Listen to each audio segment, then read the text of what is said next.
But what we do is we take this non-hardening modeling clay that you can either get, again, from Amazon or Michael's, whatever, craft store, but definitely prefer Amazon.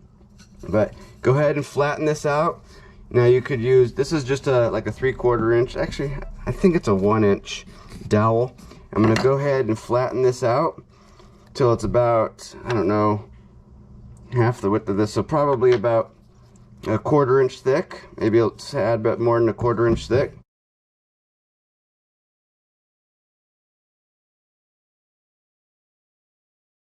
I use Lego pieces because you can, well, you could use they're cheap, and you could change the dimensions of this to however many Lego pieces you have, so that way you never have to try to find different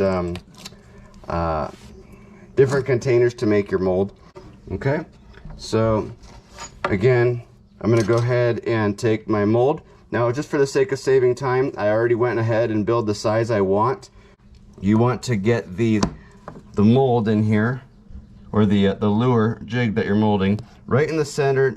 You don't want it to be too big, because that's going to waste a lot of the cement material. With this cement, it's literally rock hard, so it allows me to use less material to make the mold itself and not have to worry so much about the heat. So probably about 1 inch top and bottom, 3/4 inch on sides.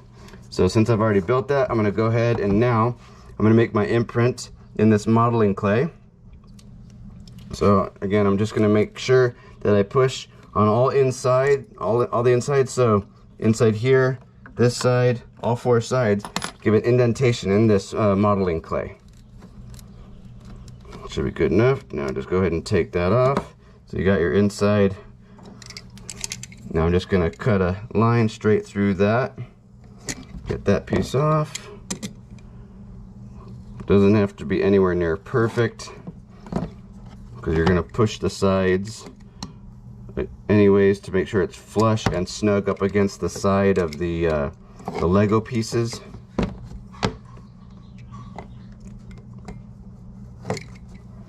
Okay, it's good there. Now I'll go ahead, and all I'm going to do, I'm not going to push this in all the way. I'm just simply going to set it on top, make sure it's centered, push down a little bit just so it's kind of in there. And I'm going to take my razor blade and I kind of make a trace around the jig in the clay.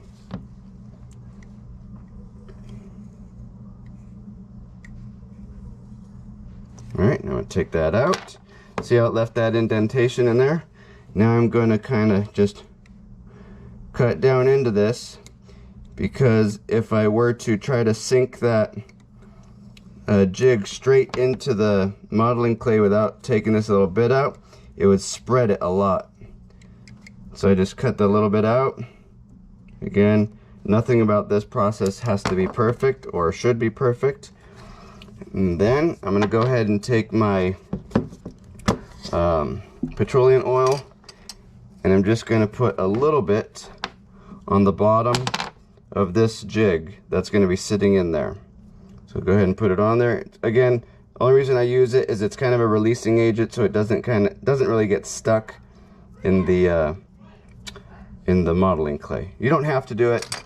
I only do it usually when I'm pouring the cement. But now I'll go ahead, push that in.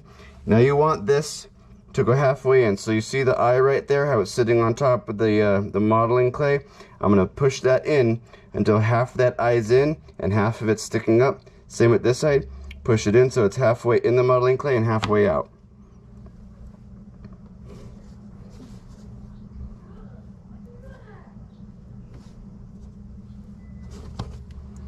Okay, see how that's halfway in, halfway out, halfway in, halfway out. Now we work on the outside. See how there's shadows right here, or how it's separated from the jig? You need to make sure that that's all snug against it.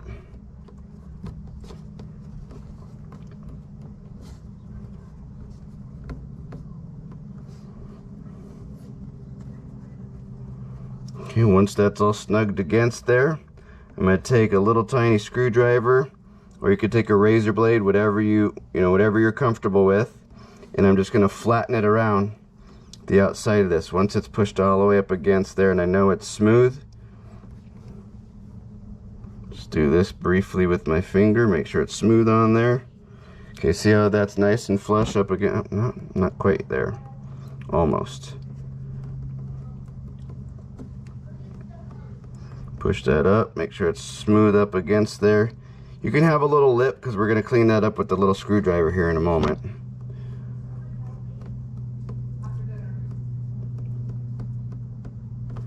Okay, so that's flush up against there. Flush.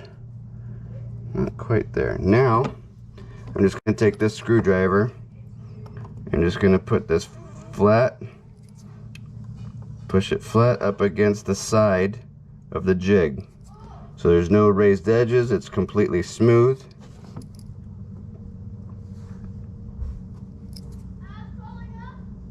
Okay. Then flatten that down a little bit.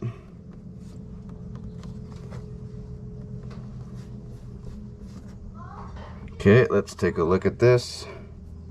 A little bit on the top here.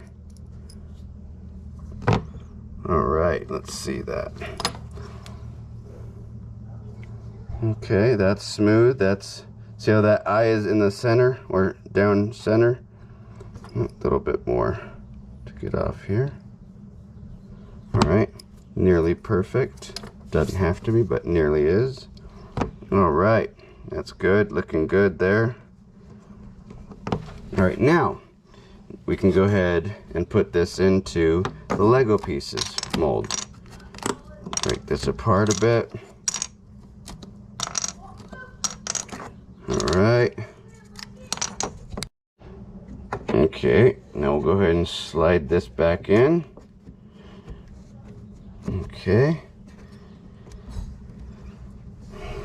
Go ahead and put the rest of the Legos back on. Or, I'm sorry. Put the rest of the Lego pieces. These aren't Legos. I've been yelled at by audience in the past. These aren't Legos. There's no plural Legos. These are Lego pieces. Sorry. Put all the Lego pieces back together to recomplete the mold.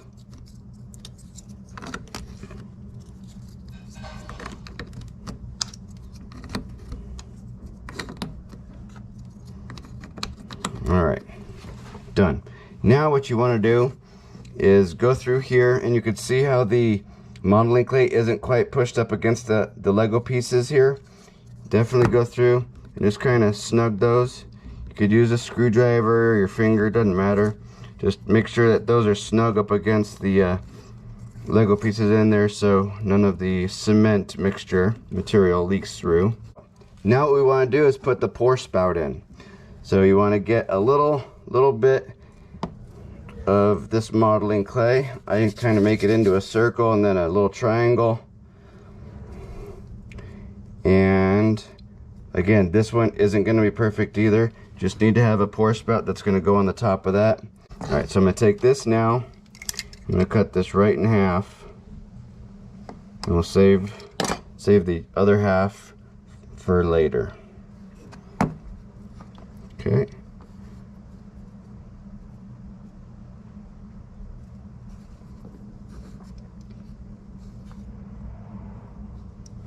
Okay, get that pushed. Alright, so you see how that's snug up against that Lego. Actually, I should center it. Hold on.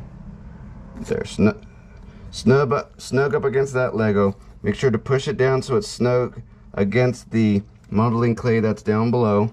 And you just want that funnel to barely touch the metal. That jig that you're trying to mold, just barely have it touch it. Because again, once it's all done, we can open it up. You can open that funnel up a little bit when it's all done. Okay, so that part's done. But now we need a releasing agent because you don't want the cement to stick to the modeling clay. So again, I'm going to use this petroleum oil. You can use Vaseline or store brands, whatever. And I'm going to put a thin layer on the lure, or on the jig. I keep saying lure. It's on the jig. You don't need to worry so much about the modeling clay, but definitely want it on the jig. All areas. So the top here, bottom belly, and the eye. Definitely around, you definitely want it around the back here, and definitely want it on the front, because those are really easy places for that cement to stick.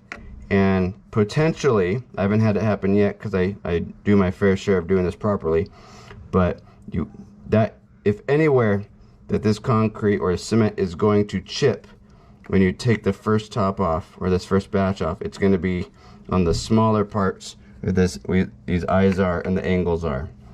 Now before I even go to pour, I'm going to take some more oil and I'm going to put it on the Lego pieces. That way, again, what it does is puts a barrier, a separating agent on the Lego pieces, but also fills the little cracks of the Lego pieces, so the cement, you put this oil into the cracks so that way the water from the mixture doesn't seep into the cracks and seep out of the mold. Okay, we're done there. All set. Alright, done. Now to mix. So you just take your water, and we want this to be, again, not very thick but not runny like water. We need a medium viscosity on this, just enough to where it flows. Okay, so I'm gonna start with there, believe it or not. This is probably gonna be way more cement than I need, but so be it. I'd rather have too much than have to do it again, or have to do a new batch of cement because I didn't use enough. And one thing you'll notice as you start using this stuff is there's a very, very fine line between not enough water and too much water. So add little bits at a time. With this cement, the set time is about 3.5 to 4 hours. So just keep that in mind. So the whole process for making this one working time, I'd say is about 8 to 8.5 hours. Or I'm sorry, not working time. The full time to get a full mold is about 8 to 8.5 hours to get the full mold. That doesn't include drying time and whatnot. So just right, that's gonna go into the holes. That's gonna go into the eyelet here and fill those holes nicely. So I think we're good. Okay, and the water evaporate, or I'm sorry, not water. The bubbles come out of this rather quickly. So now I'm ready to pour. But before I pour, I'm going to take the spoon, I'm going to take a little bit, and I'm going to fill it in the eyelids here, and around the eye, and around the body, where it meets the modeling clay first, and then I'll, just to make sure there's no bubbles in there, and then I'll hit the, I'll pour the rest. So go ahead and do it here, make sure it's in that eye, go around the side, make sure it's in there good.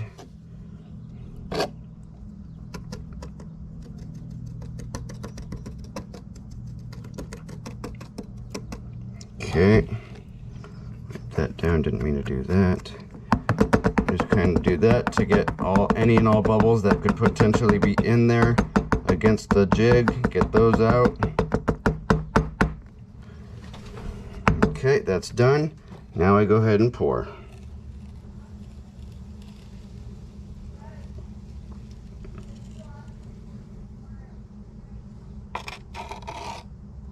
Pour it all the way up to the top of. Now the bubbles that you see coming out the top, those aren't necessarily important because those are in what we just poured, not on the cement mixture that was down below on the jig. Okay, so that's done. We're good there. Now I'm gonna go ahead and just level this. So I'm gonna go ahead and take my level. We're good. How about this way? It's good enough there. All right, that's it. Put the timer on. Come back in 4 hours. See you in a bit. All right, let's take a look, see what we got here. This thing is not quite solid as a rock yet, but a couple hours it will be. It's been about 4 hours, so time to take it apart. Just like that. I'm gonna go ahead and just take a little screwdriver here and flatten this edge down a little bit. No other reason besides it's a sharp edge. And my mold, so I flatten it out a little bit. Alright, get that out of there. Alright, let's peel this off.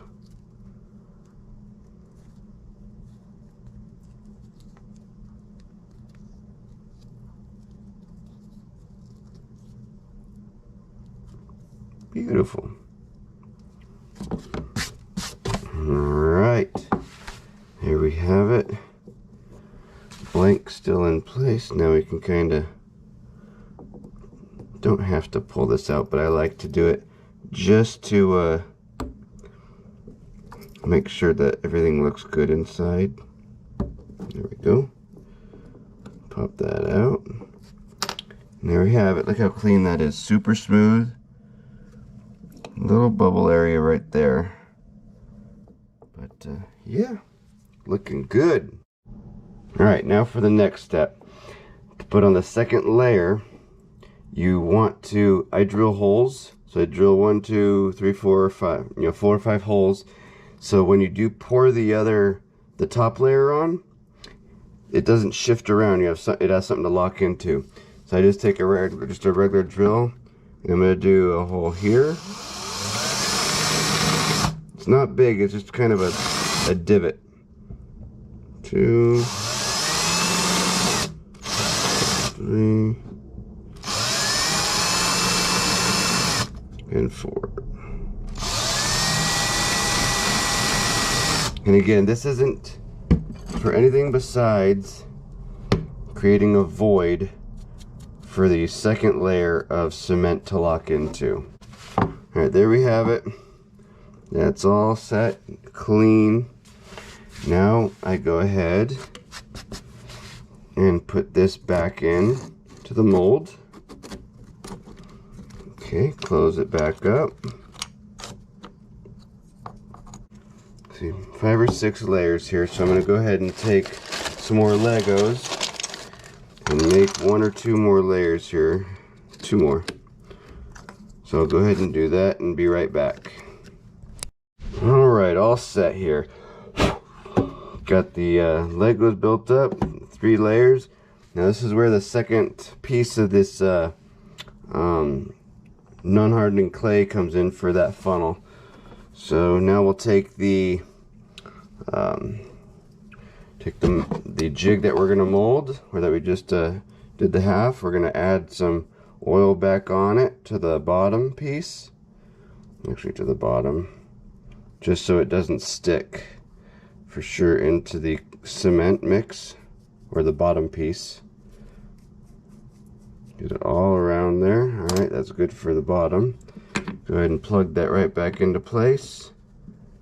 Can we do that right? Yeah. Come on. There we go. Get it to lock in. There we go. Locked into place. Get this little piece there. Alright, that's good.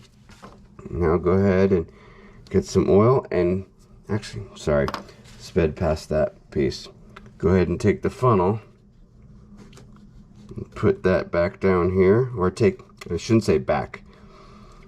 Take the other half of the funnel and put it down into that same spot on top of the other piece. Okay, that's all set in there. It ain't going anywhere. Alright, good, good. Now, take the oil, or the Vaseline, whatever you're using, the separating agent, and get everything. Get the jig, especially get these holes.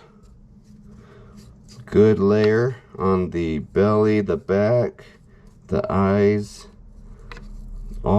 anything that is gonna come in contact with the second layer of cement mix. So I've already got it ready here. Go ahead and pour the water in. Do the same thing you did with the first one. Alright, it's all mixed up, ready to go here. Get some of these bubbles that are in there out. Alright, and again, I'm gonna take a little bit and fill the holes in all the crevices first.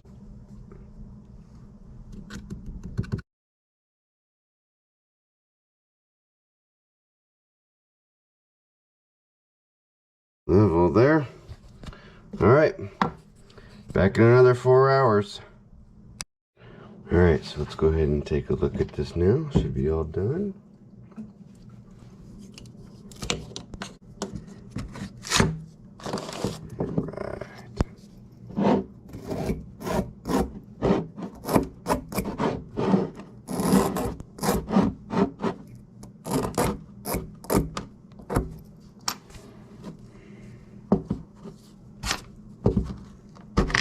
Just like that. Take the original, put it aside, and there it is. Completely done.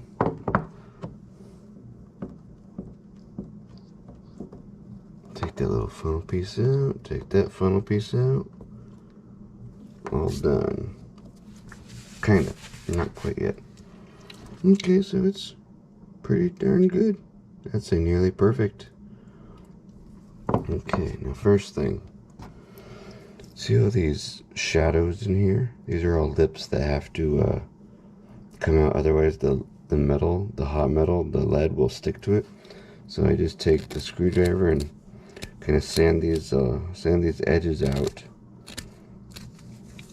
Flatten these all out so that way when the lead is poured in, it doesn't stick to it. See how there's a shadow right there? You want to get rid of that. No shadows.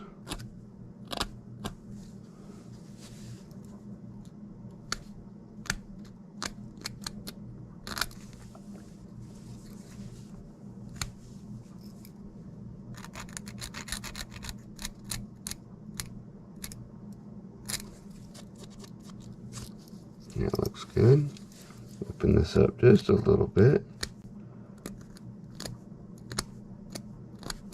Okay, that one's done. Okay,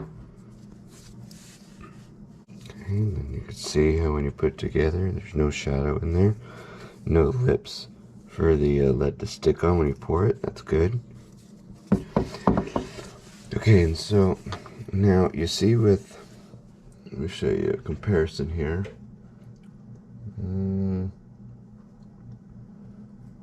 I'll use this one. Okay, so you see how with this one it's a round eye? So I don't have a tool. I don't buy the tool that makes perfectly round eyes, especially with the really heavy 325 pound or the 218 pound leader wire that I use. I don't have a tool that makes that perfectly round. I make mine square like this. So if you see the difference here, this is round, that's square, and it makes it a lot easier to do. So what I do is I take the screwdriver and hold on a second, let me get a better screwdriver for this. And I go into the eye here, see how that's round? I'm gonna go in and I'm just gonna dig some of this out, make it straight. So you see how that's flat in there?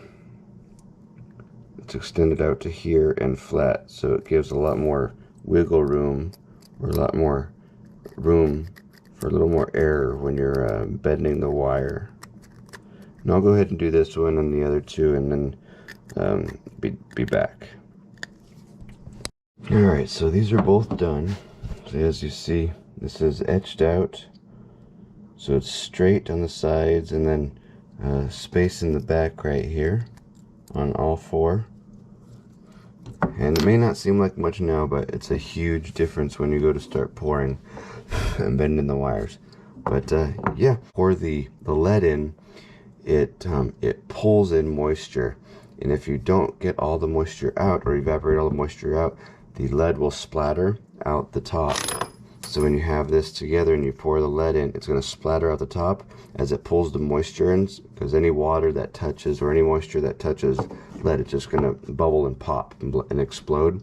So I use a small little oven, and I put it at about 110 degrees for 6 to 10 hours, sometimes even up to 12, depending on the humidity in the area at the time. But you definitely want to let this dry out at least 2 full days without an oven. Or again, if you have an oven, I'd say anywhere, like I said, somewhere between 10 and 12 hours total. And then once that's done, then you could start pouring. So for now, I'm going to set these aside and I'll put them in the oven, dry them for about 10 to 12 hours at 100 to 110 degrees, and be back and we'll start pouring. All right, this is dried about 10 to 12 hours in the oven, and about 6 or 7 hours just sitting out in the garage the next day. But there you have it. This is what I call the most durable non-metal casting jig mold I can make. This is again cement. So, and actually one thing to note, if you really wanted to make it as sturdy and durable as possible, you could take like chicken wire and lay it in here while you're pouring it into the mold, but that's totally up to you.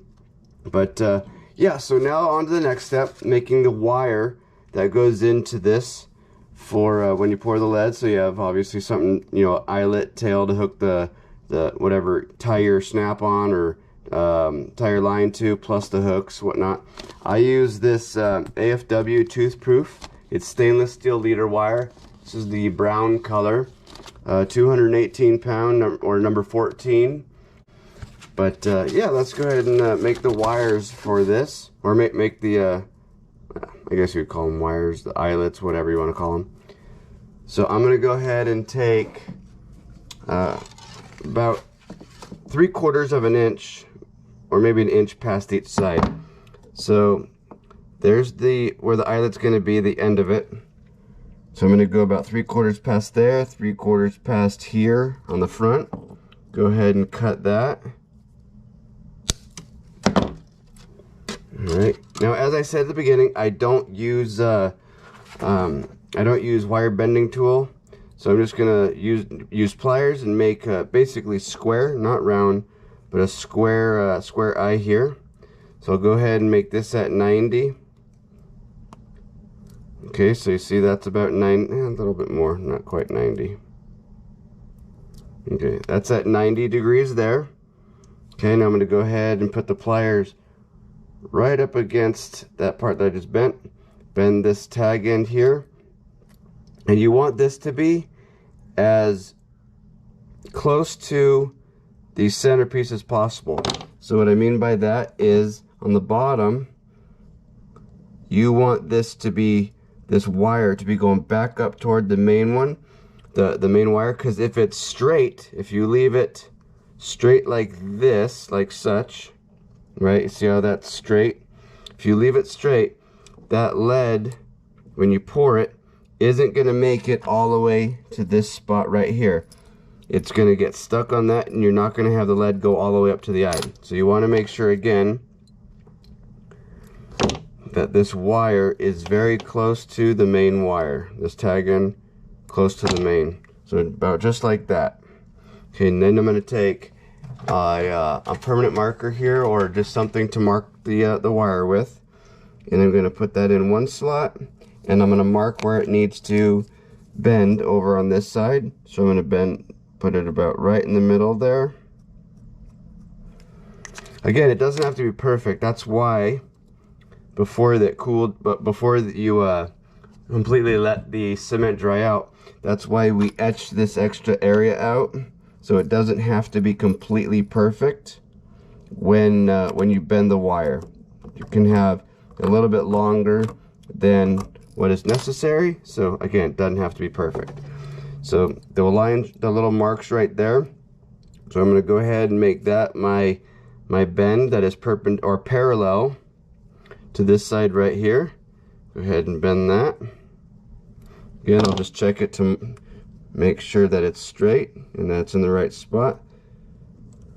Okay, that was a horrible bend. Okay, gotta make sure this is straight. That was terrible. Okay, there's now straight. Okay, that straightened out a little bit. Okay, again, just go ahead and check for fit. Okay, that's good right there.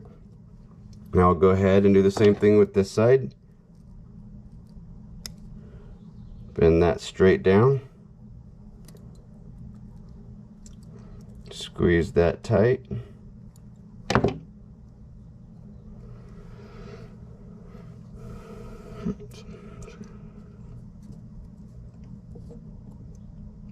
Okay. And if you've done it right, it'll sit into those slots rather perfectly. Sometimes you have to bend this down just a little bit just to get it to sit snug. But there it is. That's all set. So now you can go ahead, and this is why, again, we put these holes in here, so that way we can do that. And then lastly, when we're ready to pour the lead, we'll take these clamps and clamp this shut so it's as tight as possible, and then we pour. But that's it for now. I'll go ahead and get this lead warmed up or heated up, and we'll give this a shot.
All right, here we go. All finished.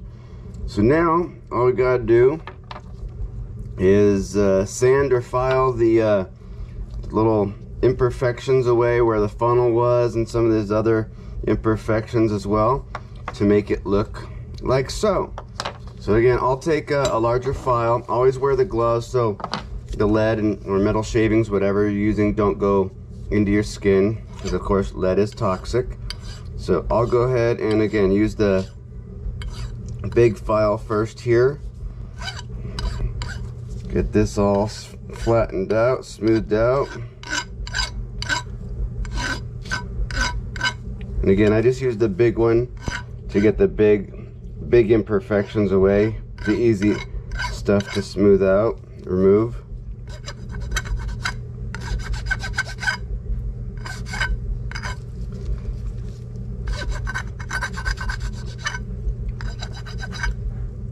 Okay, I'll just do one for now. So you see that. Okay, now I'll use the fine one, the fine file, to get into the detail.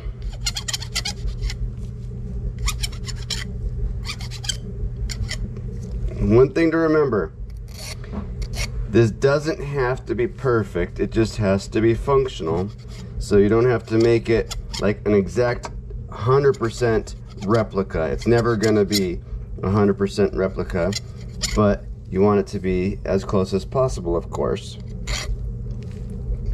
So again, I just get as much of the obvious stuff as possible, because we're going to be painting these and then finishing them.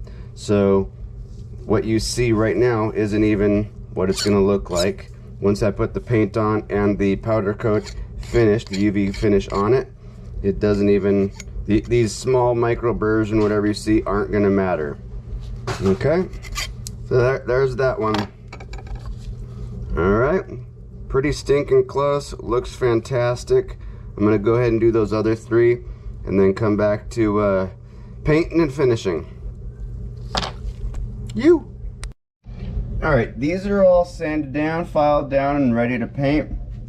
Now I'm not going to show the whole painting process, I'll just show the final colors and then the finishing, but I'm probably going to do something like this sardine pattern, then a gold red, and then a yellow green with green on the top. But the first thing that you always do with these is I always put a white base on these. So I'm going to spray all three of these white, and then I'll put the individual colors on them that I want each of these lures to look like. So again, probably something like sardine pattern, golden red, and possibly yellow and green. So I'll be back when these are all painted and ready to move on to the finishing step. See you soon. All right, here we go. So these are painted, what I want to give a shot at now. These aren't what you would call standard paint jobs on these casting jigs. I mean, this is what you normally see, or shiny and different colors, but based on the research I've done on what fish see, how they see, what they go after, what I've been bit on, I went ahead and just did this. When you're in murky or cloudy conditions, cloudy water, these fish see better with the yellows and the greens, and yellow, and then I've also gotten bit on some with red. So trying some non-conventional colors here. But now to finish. So I use this ProTech powder paint. This is a hard, durable, high gloss, basically powder coat, and this is the UV blast version. So what you're gonna do first, and again, I use this versus liquid finish because this is a lot more durable, again, with being a powder paint. So I'll go ahead and stir that up a little bit, and then you're gonna take a heat gun. You could use a blowtorch or fire, but it heats it up really fast. And since you've already painted it, or since I've already painted it, I can't use too high of heat, so I have to use the heat gun and keep it relatively not super hot, but I have to do a couple dips for it to get enough volume on the enough powder paint onto this to have it have the proper finish. So all you're gonna do is heat it up for a little bit, dip it, let it cool, heat it up till it dries or till it turns clear. Dunk it again. I do 2 coats. You can do 1 if you want. It's totally up to you.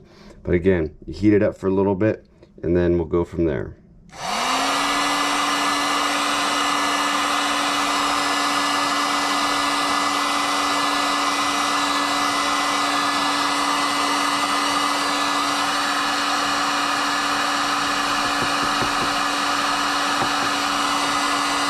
Okay, so now you see how there's just kind of a cloudy base on it.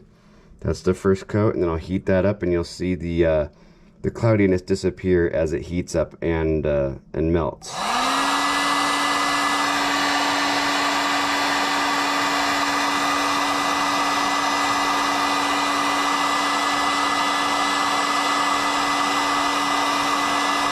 Don't stay in the same spot for very long.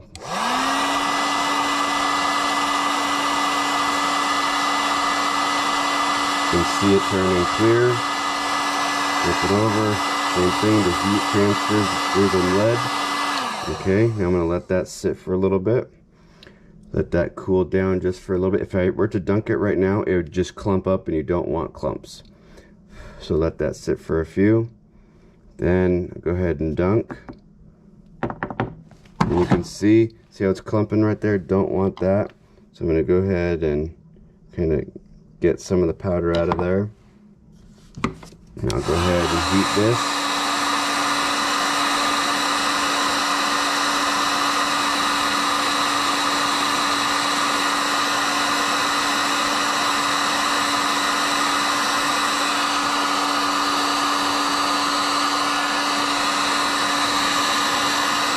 Okay, that first dunk or side's all done. Now I'm going to work on the tail side of it.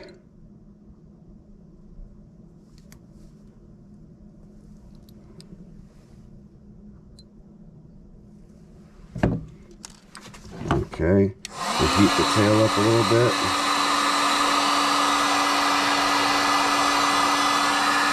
Like that, just enough to get up where you didn't get on the first pass on the head.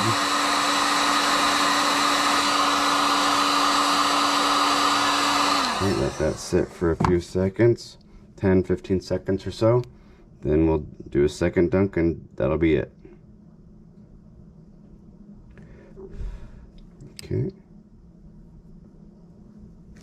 Okay.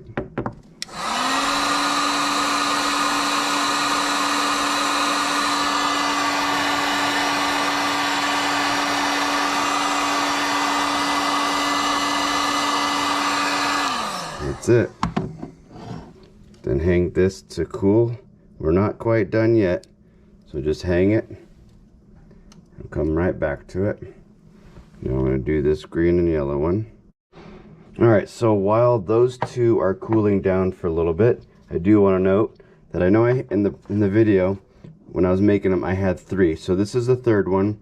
Instead of coloring it, CS Coatings also, or ProTech also has a Super Glow White. So this is the Super Glow White 2 ounce. So the same thing I just did with those other ones, you do with this one without the paint, and it's a glow in the dark. I mean, let's see if I can get it to work here. I have some, this is gonna be, I don't know if it's gonna be dark enough, but you can see there that clearly glows. But yeah, that's the third one. That's glow in the dark for, again, when I'm fishing, you know, either gray light early morning or evenings, because I live in an area where there's grunion runs. So if I want to try to catch some halibut or croaker or perch, whatever, in the evenings or early mornings, that's what this glow in the dark guy is going to be for. But yeah, I'll let those other two cool down for a little bit, and then I'll explain the next step.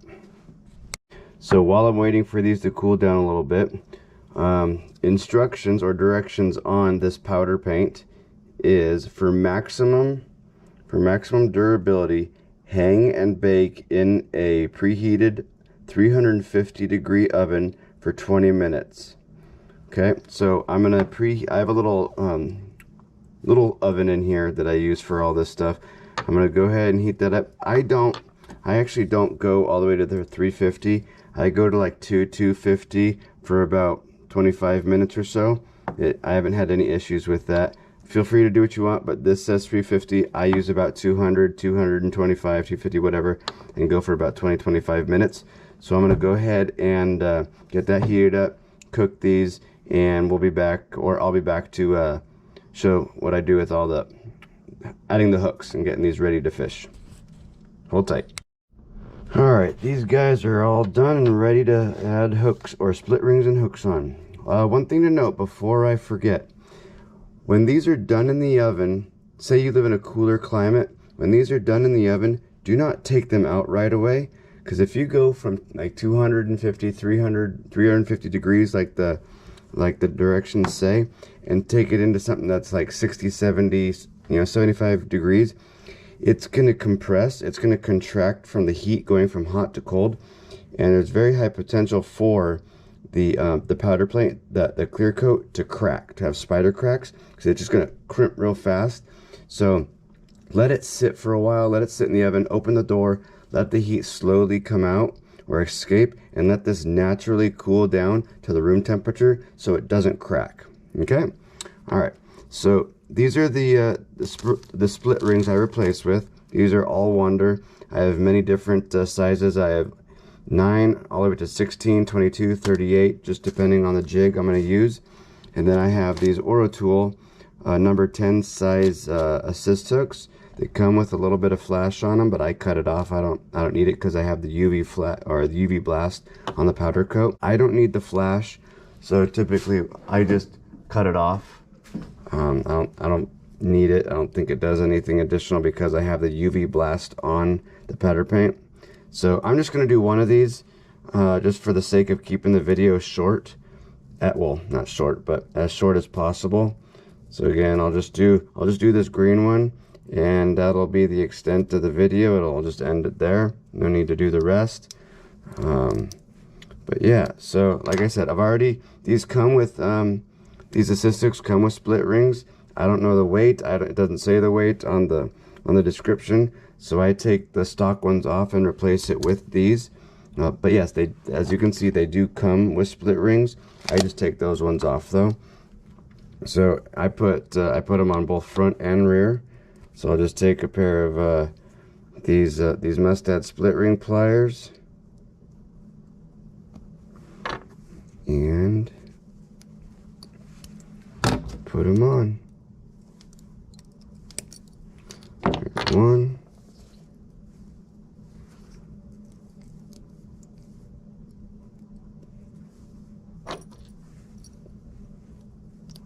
And these split rings, just so you know, I haven't looked at the cost lately because I haven't needed to buy any new ones, but I think it's a 100 pack and it's like $9 or $10 or something like that. But yeah, so that's it. That's the finished product.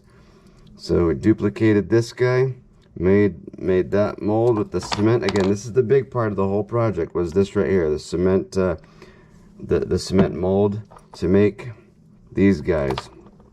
But yeah, thanks for watching. Hope you learned something. Again, this is by far the most durable mold that I've ever made. Again, probably the most durable mold you can make aside from using cast aluminum or CNC'd aluminum. But yeah, thanks for watching. Hope you enjoyed it. Hope you learned something. If you have any questions, let me know in the comments. But other than that, make yourself some and go fishing. You.